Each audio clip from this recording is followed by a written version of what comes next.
typically, this is one of the smaller crews. The main crews typically have 10 to 14 people, depending on what we're doing. Okay. So yeah. So today they're just. Yeah. So today I guess they're just doing an expansion for a couple more houses right here. So they see how they cut this right here. They cut this so that they can come and they can pop this up so that it'll be a nice smooth tear in to this to the road. So they came in and cut the road. Yes, they came in and they just took a saw, like they just took like a chop saw, and they just cut it, and then they'll probably take the backhoe and they'll just pop this up so that it's a nice flush thing, so that they can just pull right into it and it'll be nice and smooth. See how his hand, he's gonna be guiding them. Just so, because you don't want to dump the whole truck in there at one time.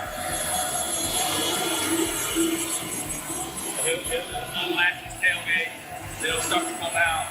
There's little chains down at the bottom of the paper. They just pull up the material for that, and then that little auger just extend it out. You'll see them start to spin right here in a second when they take off.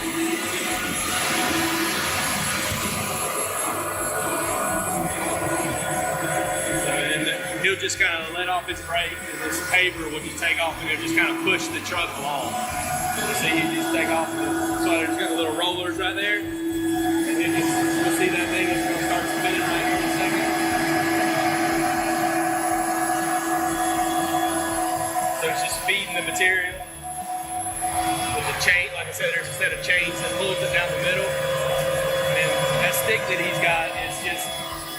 They measure it out at how deep they want to put it. They put a little washer on top of it, so they just hit it, and that's their depth. That's how they're checking how deep it's going to go.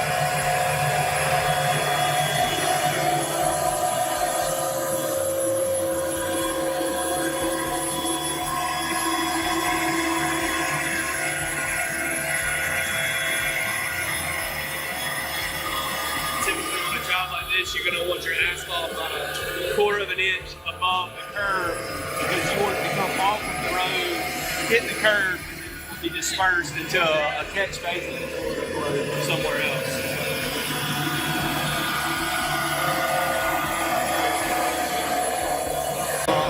Big road, there might be 15 trucks lined up in a row. Okay. Because they're gonna say if the road was 4 miles long or whatever, right, they would typically just pay like one side at a time. How long would this take to dry? No, well, so it doesn't dry, so it just cools. Okay. So basically, right now it's 300 degrees, and typically you're allowed to put traffic on it at like 175 degrees. So what'll happen is when the rollers come over it, people think they're steam rollers, but really what they are is they're just rollers with water on them, and the water just basically it keeps the asphalt from sticking to the drum. So that's what makes it steam, is when the water hits the hot asphalt, it just makes it steam. Typically when we do a road, we're gonna have big rollers, like 10 tons. Those are like 3 or 4 tons. Those are little small ones. It's just a little private job. Right. So like on a DOT road, I would have QC people out here, and they would be checking the density of this stuff right here. Right. So I'd have somebody testing it in the lab, have somebody testing it on the road, and we're basically monitoring the compaction to ensure to the state that they're getting the compaction and the quality product that they're paying for. I'm actually the QC manager, so I'm actually over the quality. I'm not over this production part. We're kind of 2 separate industries or whatever. Basically, they'll come over with the roller right there. They're over there rolling that stuff. They're basically getting all the little marks out of it. They'll come over here, they'll roll this, and then, like I said, once the temperature gets down to about 175 degrees, you can let traffic on. How long does that usually take?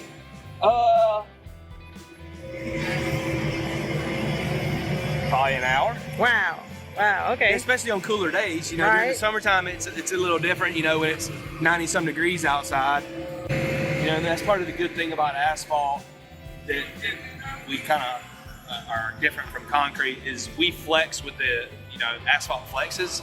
So basically that's what's so good about it is as the earth shifts, it shifts with it, whereas concrete breaks and cracks, and this shifts a little bit more.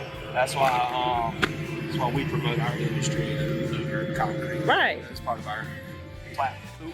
So if we're doing a highway, they don't require density out here because it's just a subdivision. Because basically, so the density is normally based off of the type of road that it is, and so you really don't get much damage from cars. You get damage from loaded vehicles. So like one loaded tractor trailer or dump truck is about 3,000 cars. So you see a road like this, it's never really going to have that many cars. No, obviously. Not at one time. So you get on a road where there's like an interstate where there's loaded trucks going up and down it all day long. Right.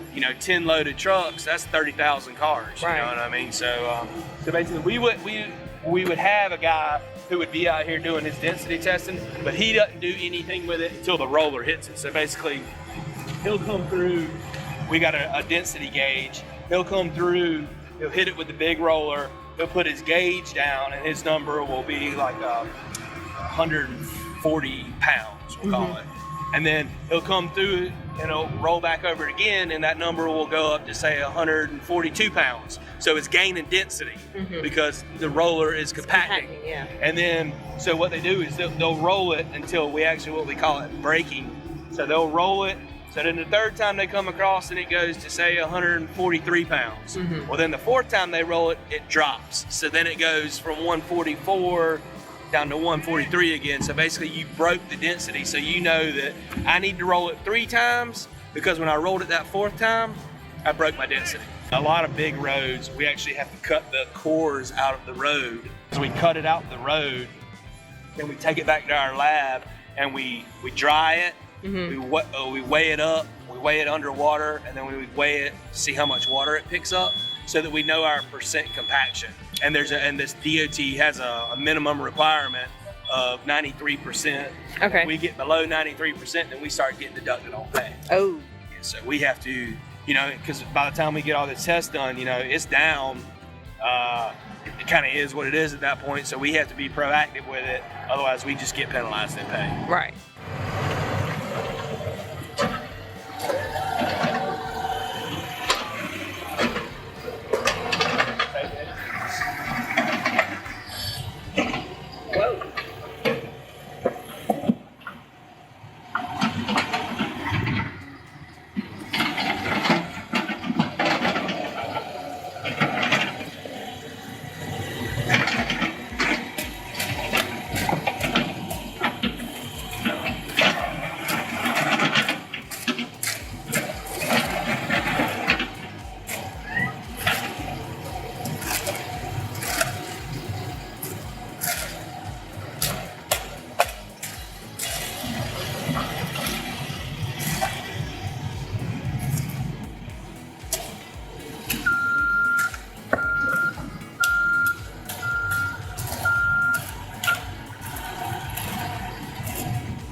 Some roads will be on where we have to do stuff like this when we're actually on a highway. We won't necessarily use a saw. Sometimes we'll have like a milling machine where they grind up the road. Sometimes we'll have a milling machine out here that'll cut all the way across it, or sometimes the milling machine, like you say, they were going to be fixing this whole road. The milling machine would come and basically cut this whole road up, and you would just be putting it back on the dirt.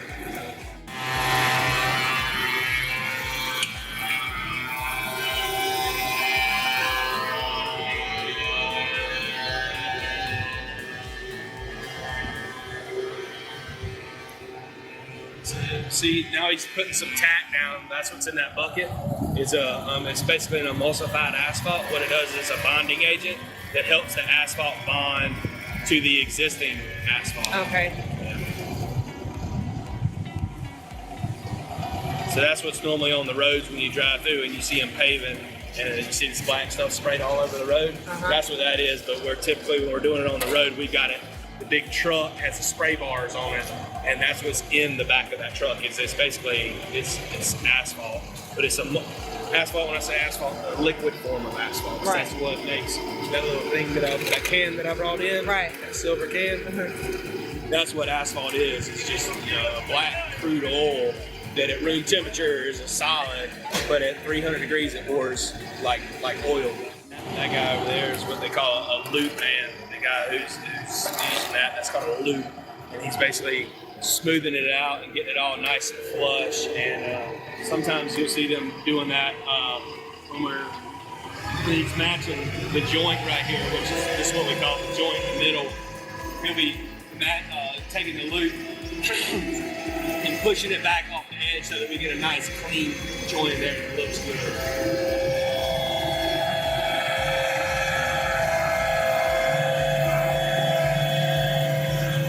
So see the guy over there is using that crank. So what he's doing is he's raising and lowering the height of that whole screen. So he's going to start doing his right here in a second. Because as the paver goes up, they'll start adjusting the screed, kind of lower it down so that it stays level, so that when they tie in, there's not a hump and a bump because he just went up on a higher platform.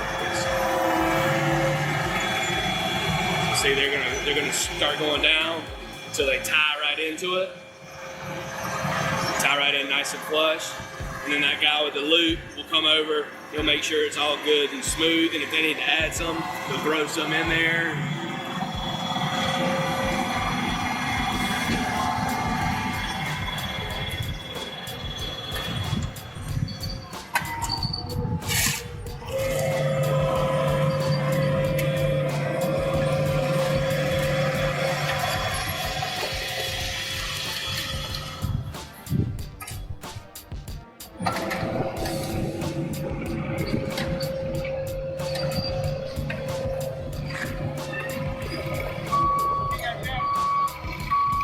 So instead of them shoveling all that, what would happen is the guy will probably come with that backhoe.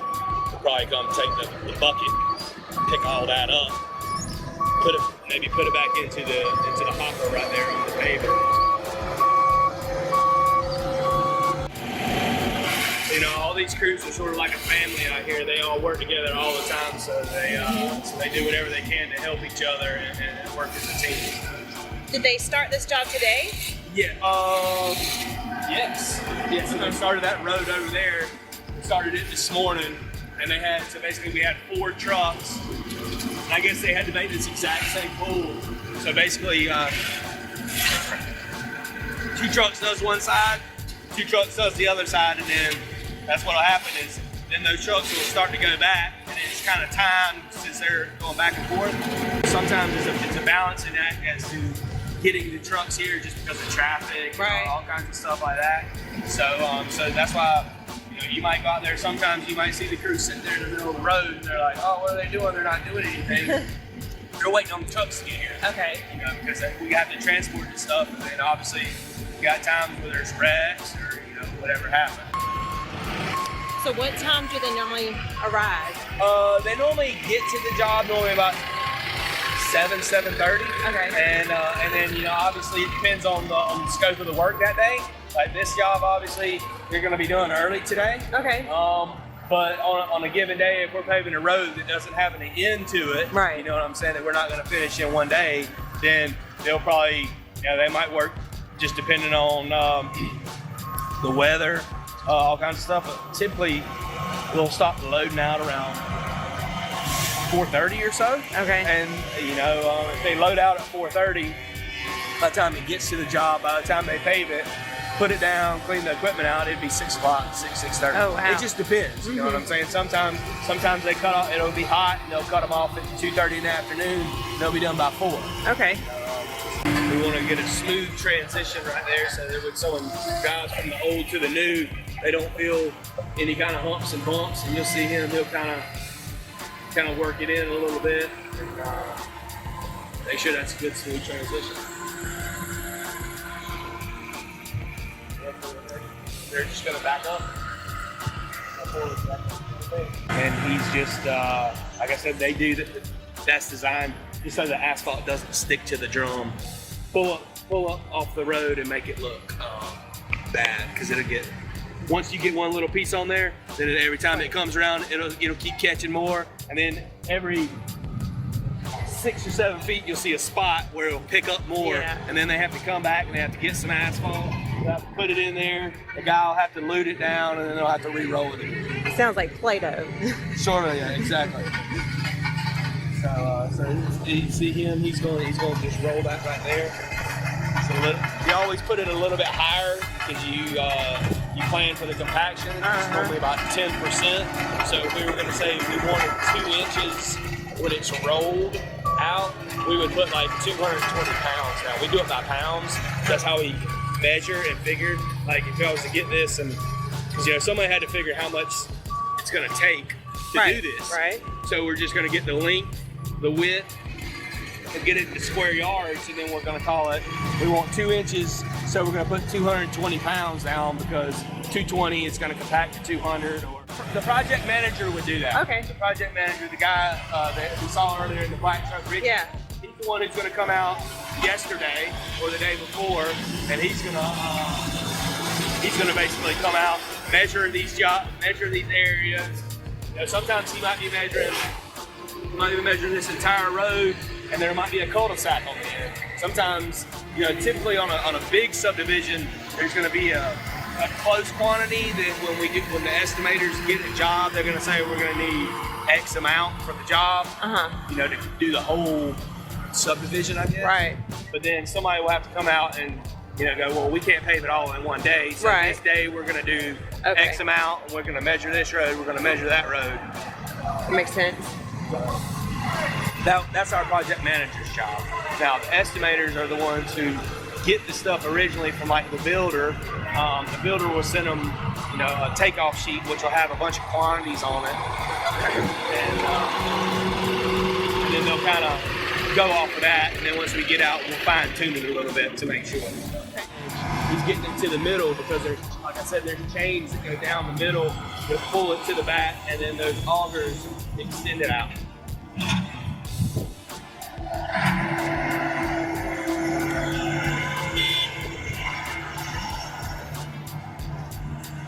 The guys on the back are the ones who hit the horn. They're basically saying, all right, I'm not getting enough aggregate right here. We're going to stop so that we can get a truck out here. Okay. And so obviously you can see that's going to steam right there. So, because it's hot.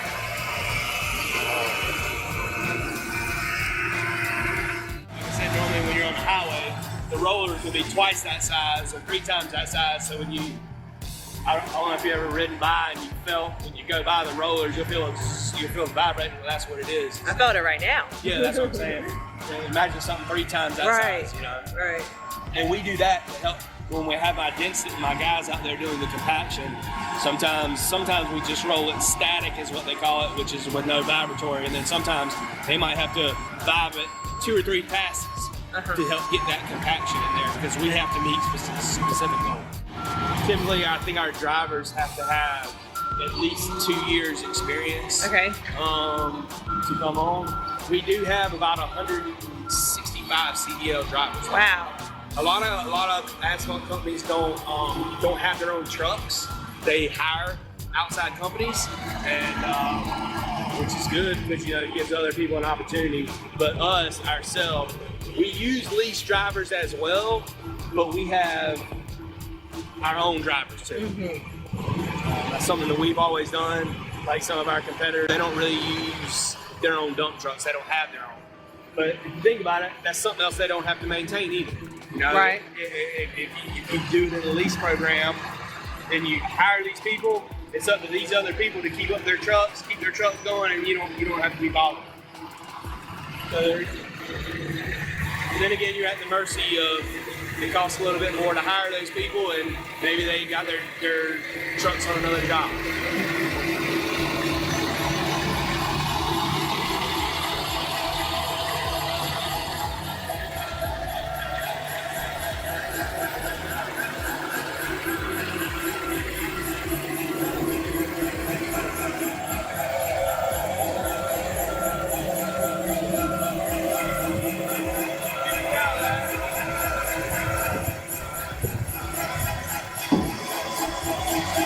trying to time it just right so that they don't have a lot of extra cleanup. So they got enough to get out to the end, but yet they don't want that hopper to be full. They have to clean it out, pick it up, put it back in the truck.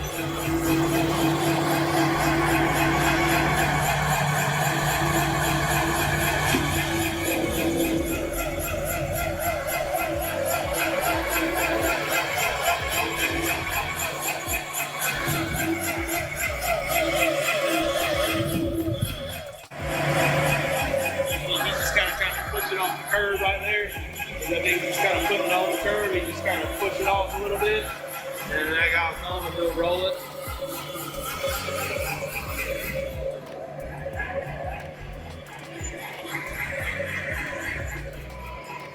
You can see how much it compacts right here.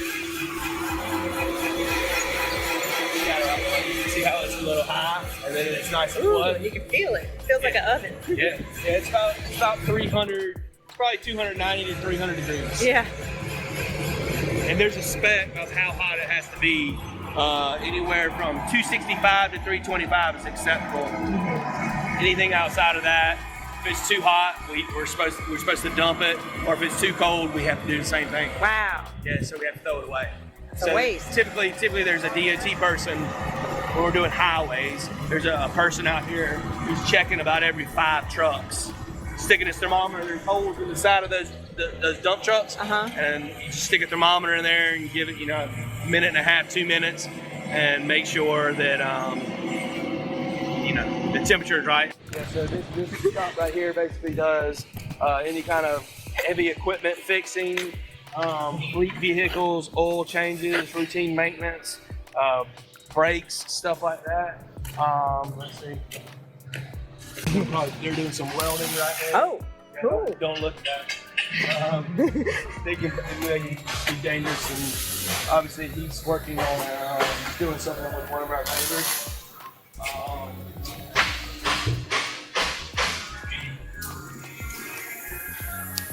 So we have one of these at each location. We don't have one in Bishopville, but our other locations.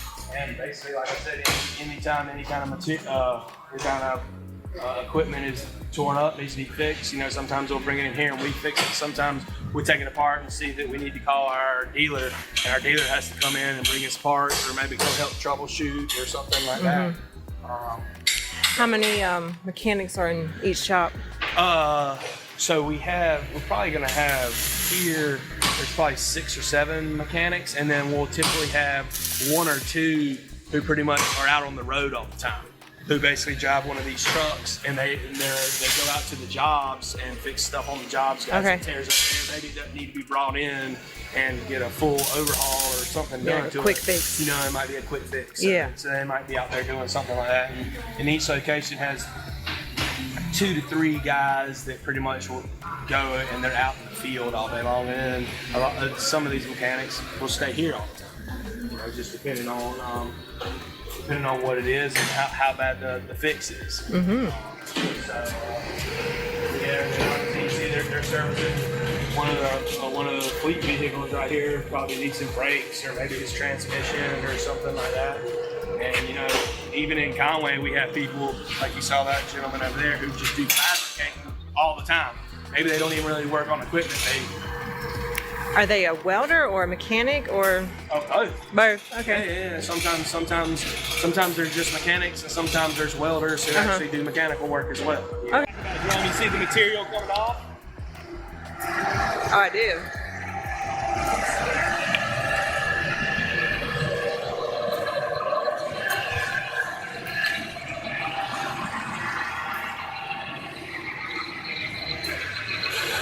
Yeah, he's just cleaning out. See, I think stop.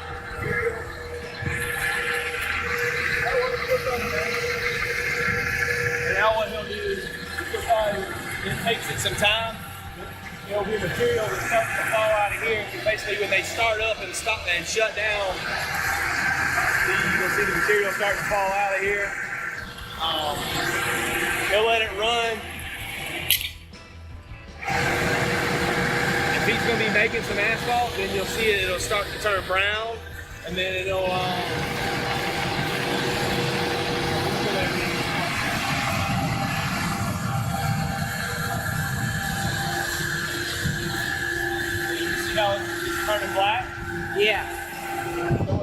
they'll just let this fall out of here until all that material looks like it should on the highway. Okay. So you don't see any of that spotty white stuff because that's stuff that's not covered in liquid right now. So they'll just let it go. And then once he feels like it's running good, I'm actually glad they're running so you can actually see it.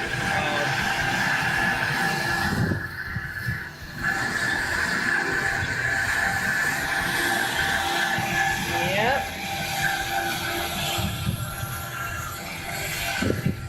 And like I said, there's normally 1 to 2 guys upstairs. A guy who's going to be working on the yard, keeping everything clean, and then the guy who's running the loader. He just felt like it was mixed good.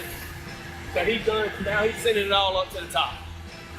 So now he's starting to fill his silos up. And then there's the loader man.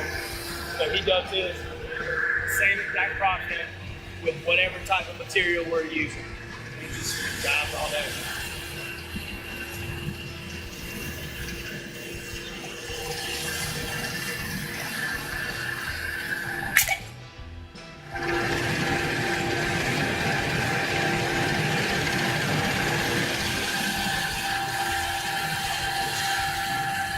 My son would be really thrilled to see all this. I have a little 4- and 5-year-old boys, and one of them loves trucks. Like this would be, I'm sure. He would love this, yeah. Just moving around all day, Oh yeah. driving the trucks. That's what I'm saying. Yeah. That one stone stays in that bin all the time. That's all we run out of. And then the speeds just change.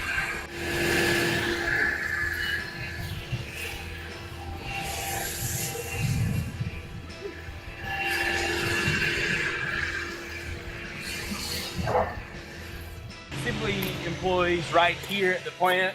We typically have 1 or 2 people upstairs. We have a person who's driving the loader and who's basically feeding these bins right here to keep the asphalt plant, keep all the material going. And then you typically have a person who's on the ground who's normally driving a skid steer or something and cleaning up underneath. You can see underneath these bins right here where the material is falling off. So basically we have all these piles right here, and all these are different types of materials. Okay. And depending on the scope of the job is to what recipe, if you would call it that, because there's about 20 different kinds of asphalt. Really? So depending on what we're doing, if we're gonna do base material, I know when you saw I had those cores that were in there that had different size material in them. Some of them looked like they had a bunch of smaller rocks, some of them had some bigger rocks. So just depending on what we're doing, depending on what recipe they have in the computer. So what happens is they start the plant up, it starts turning, and it goes, okay, I'm supposed to run 23% of this or 40% of this, and based off of what they have, the speed it's set at is what this turns at. This one might turn way faster because you're using a much higher percentage. This one might turn super slow because we're using just a little bit of this one. And then it comes, and each one, it falls onto the belt. You can see that there's 2 different belts right here. It falls off of this, and then it gets dumped onto this belt. It's a combination of all the material right here. Well, it's kind of like cooking with different measuring cups. That's exactly what it is. It's the exact same thing. That's why I use the analogy of it's our recipe. Right. Because that's exactly what it is. So then it comes down, it comes up another belt right here. And you can see that there's moisture. There's moisture in that material right there. Yeah. So what has to happen is it has to be dried first. So it comes up this belt right here, and then these 2 different drums are basically, one is our drying drum and one is a mixing drum. And that's the loader man right there. So all he's doing is he's cleaning out that area, but he's typically feeding each one of those bins, and he just drives around all day long, and he fills it, and that's his job. He keeps his piles in order. So it comes into this drum right here, and this drum, there's a flame that comes in the drum, and it's drying the material. So the material gets dried up because when we do our testing, we have certain parameters, and then, like I was explaining, the liquid asphalt gets pumped at 300 degrees, and it's pumped by weight.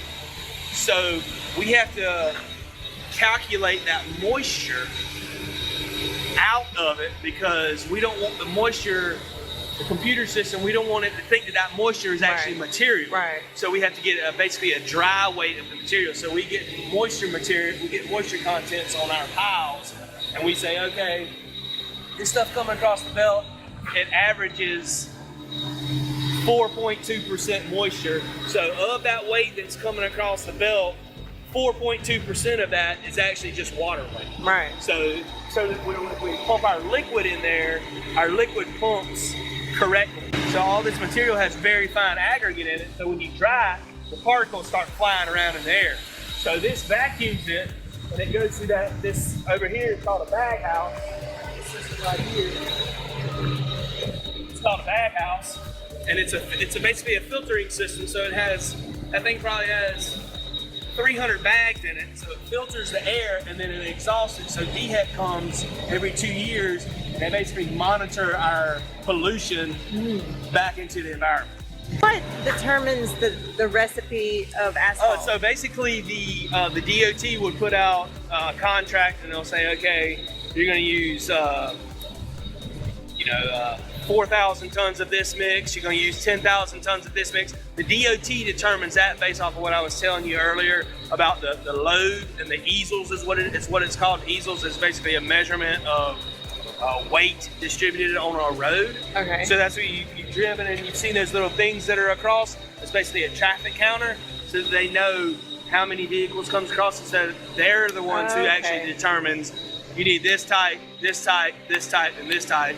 And then I can show you in there later. We have all the different types, and it's got all the different percentages of different types of material you use to actually run that specific type that they say they want to do. So it's based on how much traffic that road Correct, gets. absolutely. Okay. And the traffic, well, even like I was saying, even if it's a lot of cars, they might use one type, but even if you got a road that has less traffic, but it's all like, say, truck traffic, they would use a higher grade liquid or a higher grade asphalt because the trucks do so much damage to the road. Right here on the ground, those two tanks right over there actually are filled full of liquid asphalt.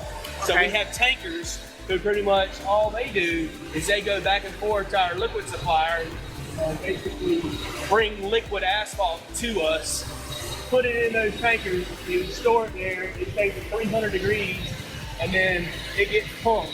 So there's a line, you see there's one little line that's about the middle of that drum right there that's coming in, it's about this big around. That's where our liquid comes in, and those things are normally turning, the drums, and then it comes out of the drums and it falls right here. So it comes out of the drum right here. These things, basically this is called a slack conveyor. So there's these paddles, and there's paddles on the bottom as well. And it basically just drags the asphalt all the way up. It drags it all the way up to the top. So it opens up the safety gate. There's a guy out there controlling that.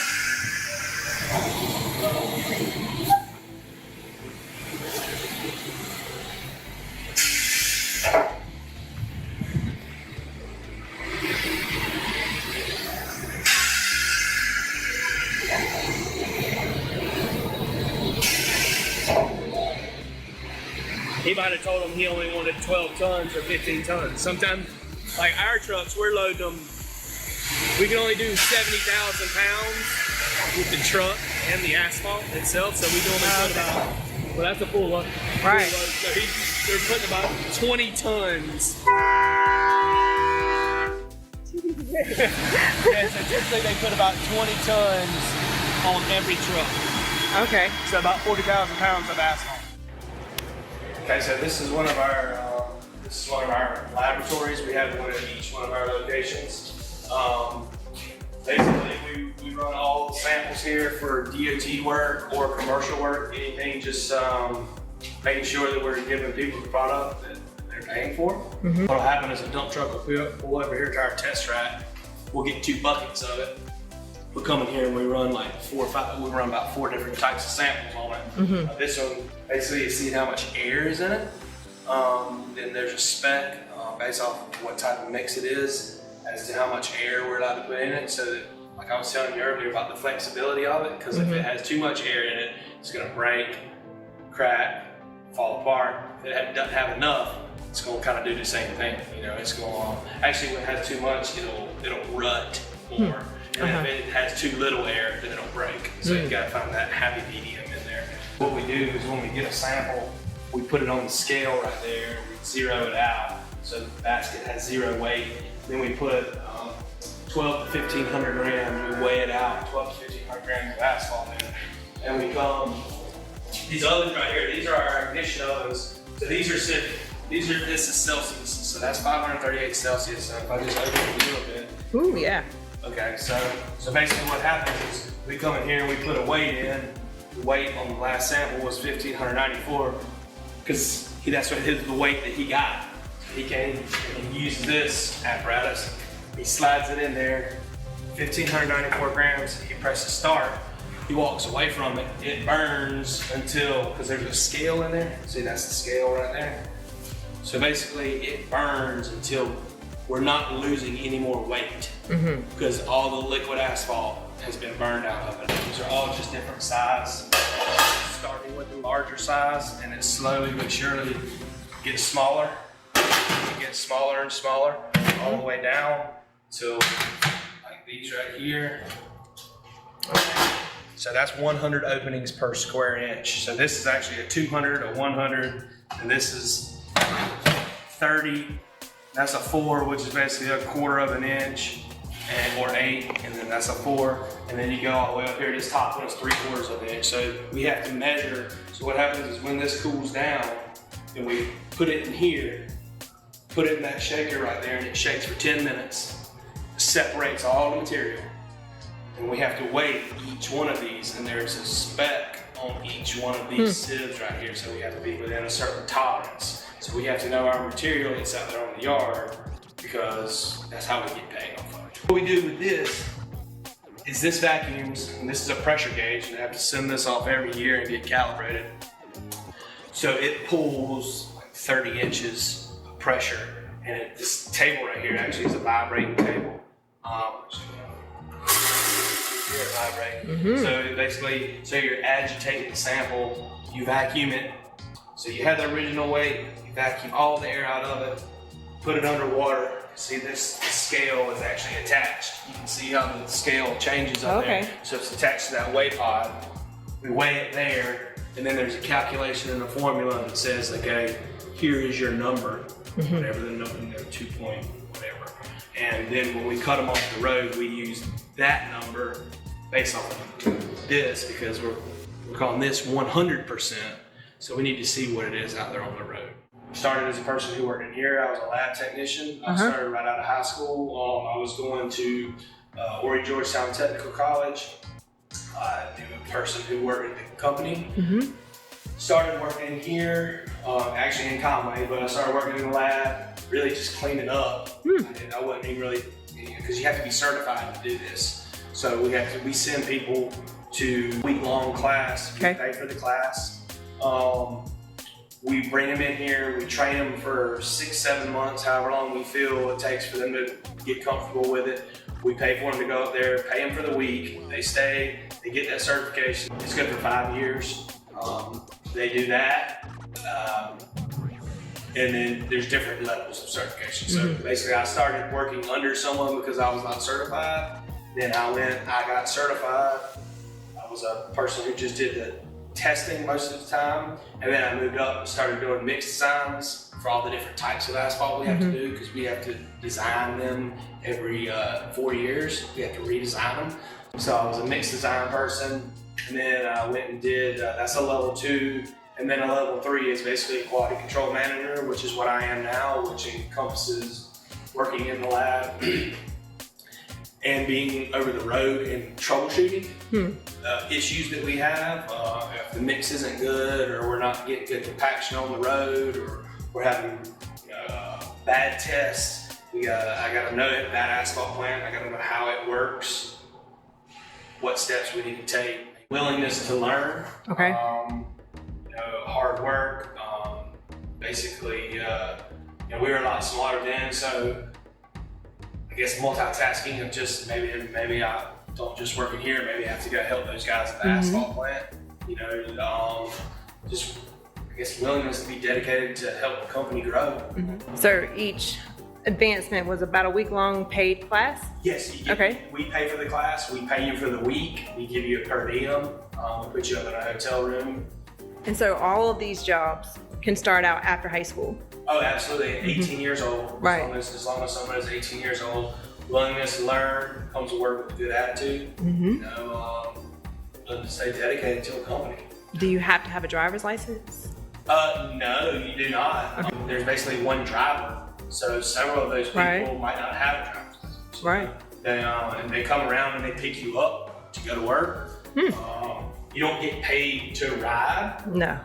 You get paid if you're a driver, though. Okay. So if you're a driver of the vehicle, you do get paid to do that. And basically they'll come around, they pick people up, and they drop them off back at their house. Sometimes it does dictate that we do have to work at night, and we do differential pay at night. You get $1 more an hour for working at night. Night work is typically like a Sunday through Thursday. I'm gonna say the lowest would probably be $10 to $12 an hour, just be guessing. Straight out of high school. Straight out of high school. And the highest is 150,000, 200,000. I got no idea what. For someone with a high school education?